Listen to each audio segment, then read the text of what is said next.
Bonjour à tous, voici le corrigé des questions 9 à 14 du concours à venir de mai 2016. Alors, ce sont les questions sur les représentations graphiques de fonctions, les limites, les asymptotes. Et on est parti, question numéro 9 sur les asymptotes horizontales. Donc, qu'est-ce que une asymptote horizontale? Donc, je vais vous rappeler quand même rapidement la définition. Alors, on prend une droite delta d'équation y égale b, donc c'est bien une horizontale, et cf, on prend la courbe de la fonction f. On dit que delta est asymptote horizontale à cf en limite de f en plus infini est égal à b. Ça veut dire que quand on va vers la droite, la courbe se rapproche de la droite delta. Et vous avez la même définition en moins l'infini. Donc, vous avez au maximum deux asymptotes horizontales. Une à gauche en moins l'infini et une à droite en plus l'infini. Elles peuvent être les mêmes, elles peuvent être aussi différentes. Donc, attention, donc au maximum, on a deux asymptotes avec un seul S, deux asymptotes horizontales. Vous ne pouvez pas en avoir trois, c'est pas possible. Vous pouvez ne pas en avoir, et vous pouvez aussi en avoir deux. Donc, quelle est la proposition qui est la bonne? Est-ce qu'on a toujours exactement une droite asymptote? Non. Beaucoup de fonctions, beaucoup de courbes n'ont pas de droite asymptote. Exemple, les paraboles. Donc ça, évidemment, c'est faux. Alors, le D, au minimum une droite asymptote. Bien, je viens de le dire. Par exemple, la fonction carré a une courbe qui ne possède pas d'asymptote. Les paraboles ne ressemblent jamais à des droites. Quand on va vers plus infini, voilà. Ensuite, le C, au maximum deux droites asymptotes horizontales. Oui, ça c'est ce que je viens d'expliquer. On en a au maximum deux. Alors, pourquoi le B est faux? Au maximum une droite, eh bien parce qu'on peut en avoir deux différentes. Alors, je vais vous donner des exemples. Donc, exemple de courbe qui n'a pas d'asymptote. Eh bien, vous prenez tout simplement une parabole. Quand vous allez vers plus l'infini ou moins l'infini, ça ne se rapproche d'aucune droite horizontale. Si vous voulez une asymptote horizontale, une seule, vous pouvez prendre tout simplement une fonction comme ça qui va s'écraser, voilà, sur une droite ici qui serait cette. Voilà, vous voyez là, vous avez ici une courbe qui se colle sur une droite. Quand on va à droite, vous avez une asymptote horizontale. Là, vous n'en avez qu'une puisque je représentais qu'une partie de la courbe.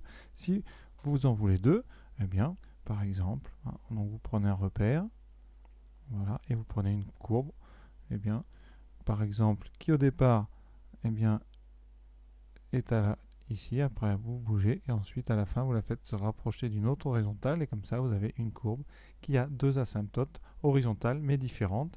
Ça veut dire qu'avec mes graduations ici, qui vont de 1 en 1, ici, j'ai la limite de f en plus infini qui vaut 1, 2, 3, on est à 4 carreaux, donc ça se rapproche de 4. Et ici à gauche, eh bien, j'ai fait de façon à ce que ça se rapproche de moins 2, donc la limite de f en moins l'infini, c'est moins 2. Donc vous avez deux asymptotes horizontales différentes. Vous ne pouvez pas en avoir plus, évidemment, puisque vous n'avez que deux côtés extrêmes.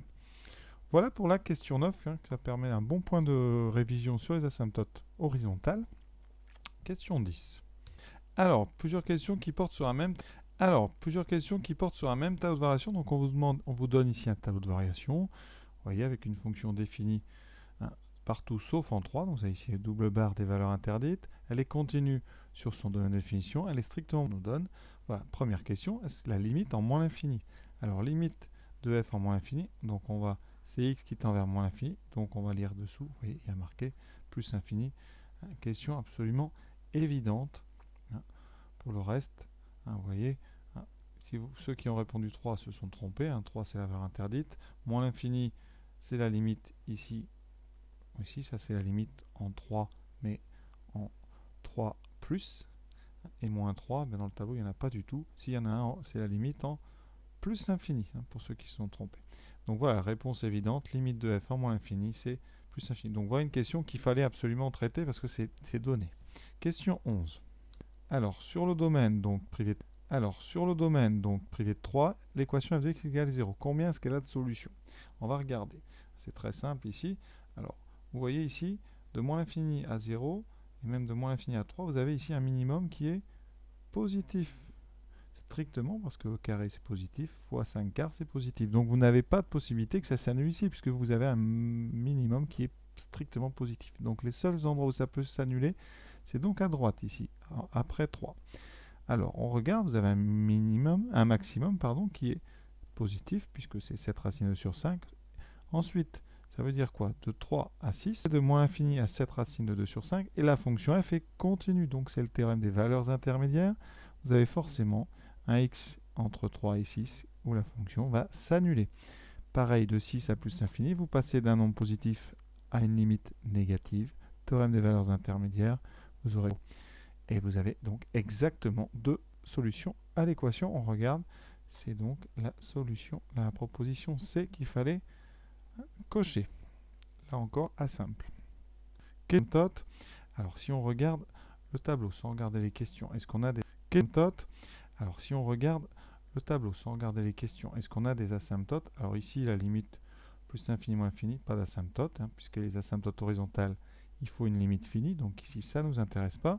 Là, vous avez une limite ici, vous voyez, limite de f en plus infini qui est égale à moins 3. Donc, asymptote horizontale. Ça en fait une déjà.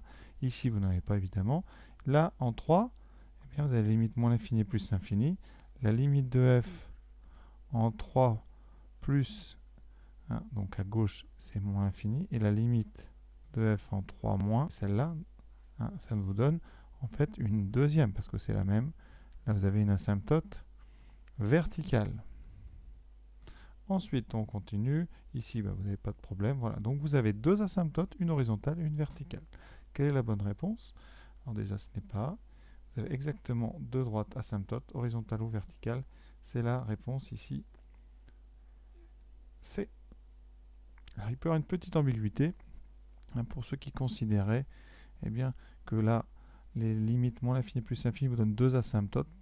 Mais il faut considérer quand même que c'est la même, puisque c'est la droite verticale d'équation x égale à 3 et l'autre c'est la droite horizontale d'équation y égale 3. Alors dans moins l'infini 3 union 3 plus infini l'équation. Alors dans moins l'infini 3 union 3 plus infini l'équation f de x égale racine de e cube admet combien de solutions? Alors on va regarder. C'est un peu la même question qu'avant, sauf que sur l'histoire de f de x égale 0, mais là vous avez ici une équation avec un second membre ici qui est strictement positif. On va essayer de le situer, parce que ça c'est loin d'être évident. On n'a pas de calculatrice, je vous rappelle, dans ce concours. Alors cette question 13 est loin d'être évidente, parce qu'il va falloir estimer la valeur de racine de E3 par rapport à nos deux sommets ici. Ces deux sommets, 5e carré sur 4 et 7 racine de 2 sur 5. Alors, première chose à savoir, c'est que racine de E3, c'est donc E3 puissance 1 demi, la racine carrée c'est la puissance 1 demi, c'est donc E puissance 3 demi, c'est-à-dire E puissance 1,5. Donc première chose, eh bien E carré est plus grand que de 1,5. Donc si vous multipliez par 5 quarts, eh bien 5E carré sur 4 est bien plus grand que E de 1,5. Ça veut dire que votre racine de E3 est plus petit. Donc ici, votre racine de E3 sera en dessous du minimum, donc vous n'aurez pas de solution sur moins l'infini 3. Première chose. Deuxième partie, on va situer par rapport à cette racine de 2 sur 5. Alors, E de 1,5, c'est donc E multiplié par racine carrée de E. C'est-à-dire E puissance 1 fois E puissance 1 demi. Et comme E c'est 2,7, et bien ici vous serez bien plus haut que 2,7, puisque la racine de 2,7 c'est plus grand que 1, donc E fois racine de E c'est plus grand que E. Alors, cette racine de 2 sur 5, eh bien qu'est-ce qu'on sait racine de 2? Eh bien c'est à peu près 1,4, donc ça de tête ça fait 7 fois 1,4 à peu près sur 5. Vous voyez, 7 fois 1,4, vous êtes à peu près à 10, donc vous êtes 10 sur 5, vous êtes à peu près à 2, donc c'est bien plus petit que 2,7. Donc, votre racine de 3 est bien plus haute ici. Racine de 3, c'est bien plus haut que ça. Donc, eh bien, vous n'allez pas aller jusque-là. Conséquence, eh bien, vous n'aurez pas non plus de solution puisque votre minimum, votre maximum ici est trop bas pour aller toucher racine de E3 en ordonnée. Donc, conséquence, vous n'avez aucune solution. Ça, c'était assez difficile, je pense, comme question. Question 14, toujours avec la même fonction f, on fait une composée, c'est-à-dire qu'à l'intérieur de f, on met ici x carré plus 4. Et on vous demande la limite de cette fonction g quand x tend vers moins l'infini. Donc on va commencer par x carré plus 4. Quelle est la limite quand x tend vers moins l'infini de x carré plus 4. Alors ça c'est facile, hein. Vous avez x carré plus 4, c'est x carré donc plus au degré. Ici c'est donc plus l'infini. Ça c'est simple, c'est une fonction du second degré, vous savez très bien ça. Et ça vous le mettez à l'intérieur de f. Donc on va regarder la limite de f non pas en moins l'infini, mais en plus l'infini. Quelle est la limite de f? De f de grand x quand grand x tend vers plus l'infini. Eh bien, on regarde ici, la limite en plus l'infini de grand f, c'est moins 3. Et si vous avez bien compris, votre grand x ici, c'est x carré plus 4. Donc, par composé, eh bien, quand on met grand x ici à l'intérieur de f, on obtient la limite quand petit x tend vers moins l'infini de f de x2 plus 4, qui est donc égal à moins 3. Donc, réponse D. Voilà, voilà cette partie sur les représentations graphiques et les tableaux de variation, hein, ici. Terminé. Ça, c'est les questions peut-être les plus simples, normalement, on élève de terminale qui est bien sur les fonctions.